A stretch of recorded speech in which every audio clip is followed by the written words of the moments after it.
પટેલ સાહેબ, અમારા અન્ય ધારાસભ્ય મિત્રો તેમજ અમારા આમંત્રણને માન આપી ઉપસ્થિત રહેલ તમામ જાગૃત મારા વાલી મિત્રો, આપ સૌનું શાળામાં યોજાયેલ વાલી મિટિંગમાં હાર્દિક સ્વાગત અને અભિનંદન કરું છું. મિત્રો, બાળકના સર્વાંગી વિકાસ માટે શાળા અને પરિવાર બંનેના સહયોગની આવશ્યકતા છે.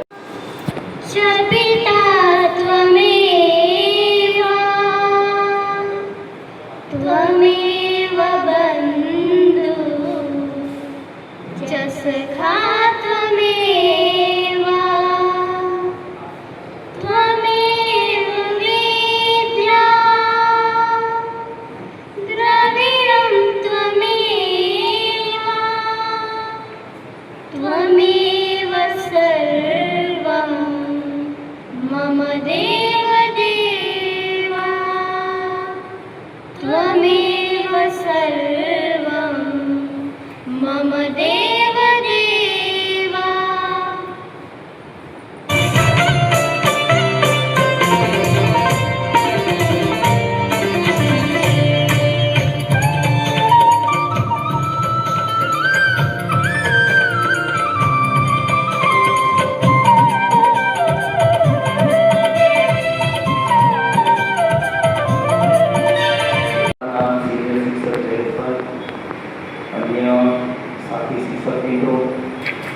અમારા આમંત્રણને માન આપીને પધારેલા વાલીશ્રીઓ,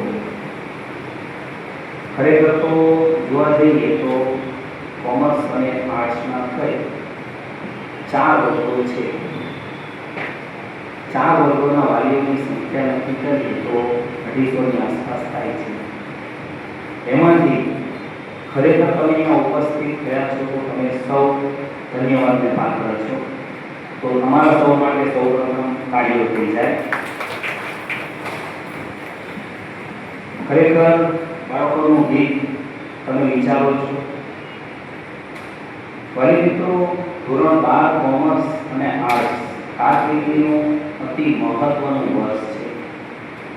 આ વર્ષથી જ હવે પછી વિદ્યાર્થીનો ટર્નિંગ પોઈન્ટ નક્કી થશે. તો આપણે બંને સાથે મળી, શિક્ષક મિત્રો અને વાલીશ્રીઓએ સાથે મળી અને બાળકના અભ્યાસ માટેના શ્રેષ્ઠ પ્રયત્નો કરવાના છે. તમને વર્ગ શિક્ષકો અલગ અલગ માહિતી આપશે.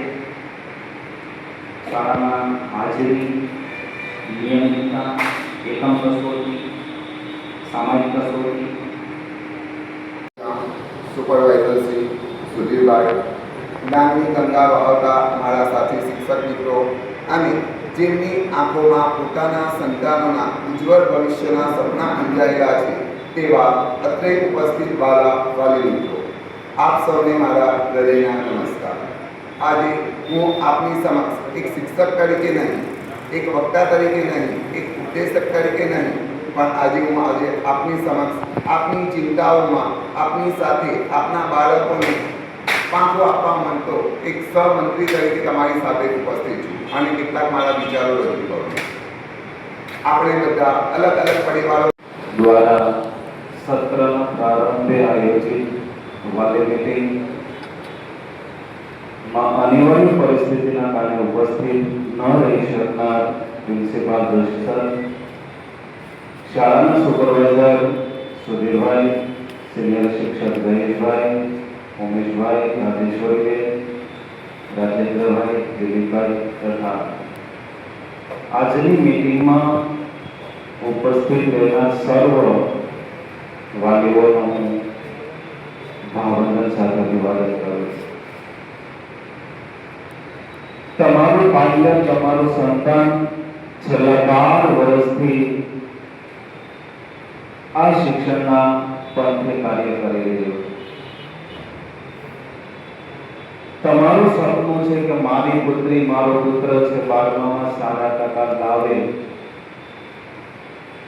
અને સારી કોલેજમાં જઈને એ ઝડપથી પગભર બને, એ તમારું એક લક્ષ્ય હોય છે. અને એ જ લક્ષ્ય સાથે આ શાળાના શિક્ષકો દ્વારા શિક્ષિતની સાથે સાથે દીક્ષિત કરી સંપૂર્ણ સંસ્કારયુક્ત કરી એને આગળ પસાર કરવાનું લક્ષ્ય અને ધ્યેય રહ્યો છે. એમાં ફક્ત શાળા અને શિક્ષકો કાર્ય નહીં કરી શકે, તમારે સહભાગી થવું પડશે. તમારે તમારા સંતાનની ઉપર આ 1 વર્ષ માટે નજર રાખવી પડશે, જેના માટે તમારે થોડો સમય કાઢવો પડશે. તમે સાંજ પડે સાથે એને જમવા બેસાડો, એ ટ્યુશનમાં હોય, સ્કૂલમાં હોય, થોડો સમય કાઢીને સાથે જમવા બેસો. એને પૂછો કે આજે બેટા તને શું ભણાવ્યું છે, આજે તારે કેટલું હોમવર્ક કરવાનું બાકી છે. મોટા ભાગના વાલીઓનો પ્રશ્ન એવો રહ્યો છે કે સંતાનો અમારું માનતા નથી. તો શું કામ નથી માનતા, એ વાતાવરણ તમારે ઊભું કરવું પડશે. 12 વર્ષથી આપણે સતત આ શિક્ષણના પંથે ક્રાંતિ કરાવવા માટે તમે રાતને દિવસ એને ભણાવવા માટે પ્રયત્ન કરી રહ્યા છો. તો 1 વર્ષ માટે, હવે 1 વર્ષ તો છે જ નહીં. પૂર્ણ કરવા પહેલા આપના તરફથી કોઈ સૂચન હોય, કોઈ પ્રશ્ન હોય તો અહીં તમે રજૂ કરી શકો છો. આપના તરફથી કોઈ સજેશન હોય, શિક્ષણની બાબતમાં, બાળકોની બાબતમાં કોઈ પ્રશ્ન સતાવતો હોય તો તમે અહીં રજૂ કરી શકો છો.